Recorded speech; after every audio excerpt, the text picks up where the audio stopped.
Si tu as le temps, prends ta Bible et lis avec moi Romains chapitre 7, versets 14 à 25.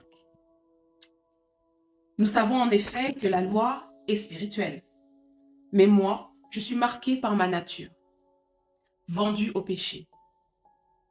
Je ne comprends pas ce que je fais. Je ne fais pas ce que je veux et je fais ce que je déteste. Or, si je fais ce que je ne veux pas, je reconnais par là que la loi est bonne. En réalité, ce n'est plus moi qui agis ainsi, mais le péché qui habite en moi. En effet, je sais que le bien n'habite pas en moi, c'est-à-dire ma nature propre. J'ai la volonté de faire le bien, mais je ne parviens pas à l'accomplir. En effet, je ne fais pas le bien que je veux, mais je fais au contraire le mal que je ne veux pas. Or, si je fais ce que je ne veux pas, ce n'est plus moi qui le fais, mais le péché qui habite en moi. Je découvre donc cette loi, alors que je veux faire le bien. C'est le mal qui est à ma portée. En effet, je prends plaisir à la loi de Dieu dans mon être intérieur, mais je constate qu'il y a dans mes membres une autre loi.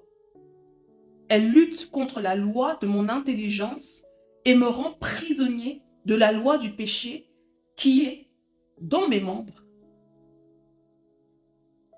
Malheureux être humain que je suis. Qui me délivrera de ce corps de mort? J'en remercie Dieu. C'est possible par Jésus-Christ, notre Seigneur.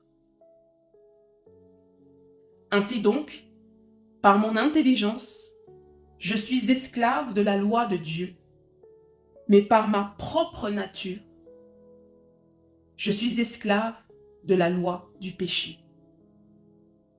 Ce verset traduit plus que le cri que d'un homme désespéré.